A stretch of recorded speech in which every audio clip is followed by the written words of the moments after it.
Hey guys, welcome back to the channel. If you're new here, welcome to my channel. Of course, my name is Nick, and here I do host the shenanigans. And we do a lot of things here. We do talk toys, pop culture, and general nerddom of all kinds, and sometimes, just sometimes, we talk a little shit about other subjects. So if toys, pop culture, nerddom, and travel is your thing, please feel free to hit that like button, that subscribe button, and that notification bell so you know when I post more. It costs you nothing, but it means the world to me, and it gets us out in the algorithm. Today, what I'm going to do, and yes, I am reviewing toys on a Monday, guys. Kind of weird, huh? I had the day off, so what I was going to do is actually review a figure I meant to review last week. I had picked up the WWE Superstars kind of classic Masters of the Universe body style Remco line.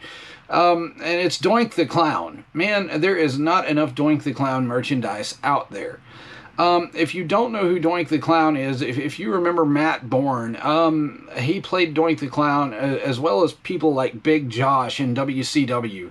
And of course in the NWA and the AWA, he was still Matt Bourne. But yeah, a lot of other people have played Doink since Matt's passing. There's been, you know, people like Chris Jericho, tons of people on the independent circuit, Ray Apollo. The list just goes on and on and on forever. People seem to take liberty as playing Doink on the independent circuit.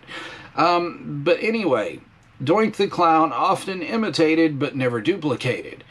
Doink the Clown was there, I think, from 94 to maybe 97 in the WWE. Correct me if I'm wrong, that was his debut years.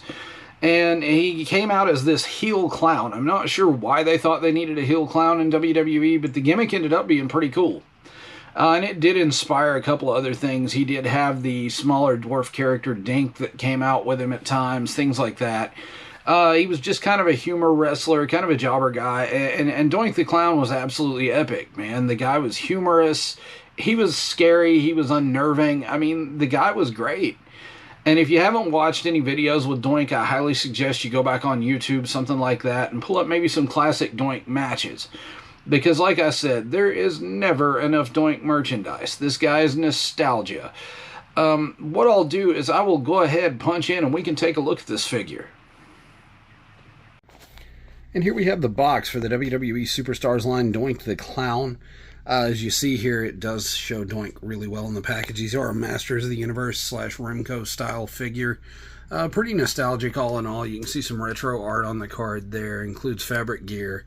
The head sculpt on this may actually be better than the Elite. It does kind of look like Matt Bourne. It's pretty good. The fabric coat looks good. The nameplate down there looks amazing. You turn the box around and you have the retro art on the back too.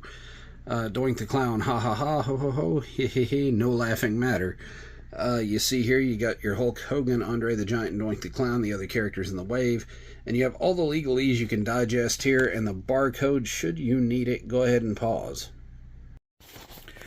Alright folks, let's talk Doink's accessories. The set of thumbs up kind of grabbing hands there for weapons, those are what comes on him. I did put the gesturing hands on him, and they do come in the paper bag in the back of the package.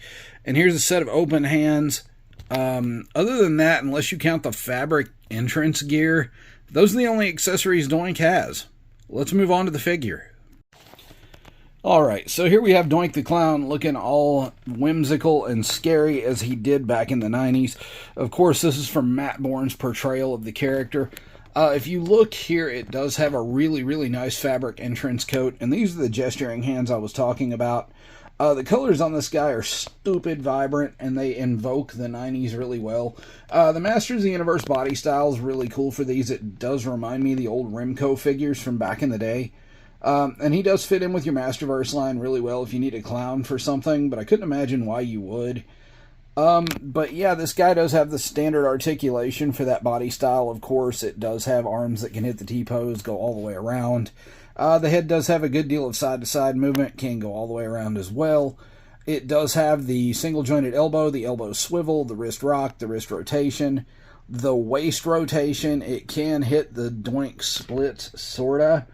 It does have single-jointed knees. They do have a swivel as well, but the knee pads sort of get in the way, and this figure does have a little bit of boot cut and a little bit of ankle rock and ankle rotation. or ankle pivot rather, should I say. All in all, pretty cool, nifty little figure. I've always liked Doink, but I'd missed out on the Doink the Clown Ultimate. Unfortunately, this guy really doesn't fit in with your elites. Let me show you what I mean. Let's do some size comparisons. Alright, so you have the Ultimate Edition Rowdy Roddy Piper from the Monday Night Wars, Doink, and Danhausen. Now, as you can see, the standard wrestling figure usually measures about 6 or 7 inches. This guy clocks in at 4 or 5. I think it's 5.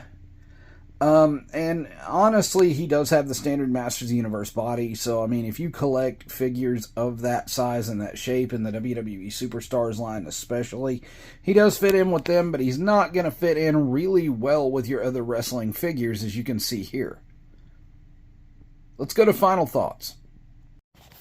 So, final thoughts on Doink. Man, there is not enough Doink the Clown merchandise out there. I know there was a couple of Elites released a while back in the Ultimate Edition that came with a New Generation ring, but other than that, I've not seen a whole hell of a lot. I think WWE and Mattel need to revisit this guy.